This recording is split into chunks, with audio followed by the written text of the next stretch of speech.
The old house stood silent, a sentinel of forgotten memories. I inherited it from my great-aunt, a woman I barely knew, yet whose presence seemed to linger in every dust-laden corner.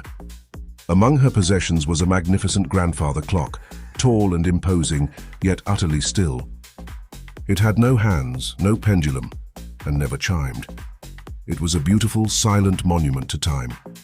Yet sometimes in the quietest hours of the night, I thought I heard a faint, almost imperceptible ticking. It was a sound that defied logic, a phantom rhythm in the stillness. This phantom tick became a quiet obsession. I would sit by the clock, listening intently, trying to pinpoint its source.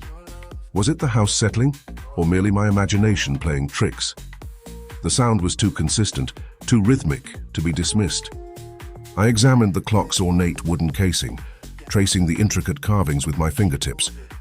There were no visible mechanisms, no obvious way for it to produce any sound. It was a sealed enigma, a puzzle without a solution. One afternoon, as sunlight streamed through the tall windows, I noticed something peculiar. A small, almost invisible seam ran along the side of the clock near its base. It was too perfect to be a flaw in the wood. My fingers explored it, pressing gently. With a soft click, a narrow panel sprang open, revealing a tiny dark recess.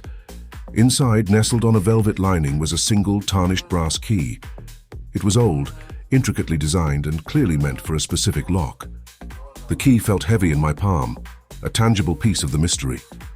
I searched the house, trying it on every locked drawer and cabinet. Most were too large, or the key simply didn't fit. My hope began to wane. Then, in the attic, tucked away beneath a pile of old blankets, I found a small wooden chest.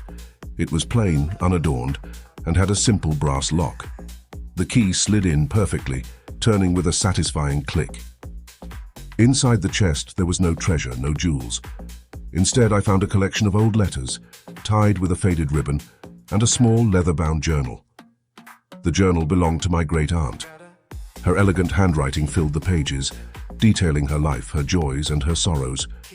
On the very last page, she had written about the clock. It was a gift from her beloved, a symbol of their enduring love, not of time. The ticking I heard was not a sound from the clock itself. It was a memory, a feeling, a whisper from the past. The clock was a reminder that some things, like love and cherished memories, transcend time and continue to resonate long after they are gone. The mystery of the silent ticker was solved, not with a grand revelation, but with a quiet understanding. The house, once a place of forgotten memories, now felt filled with a gentle, loving presence.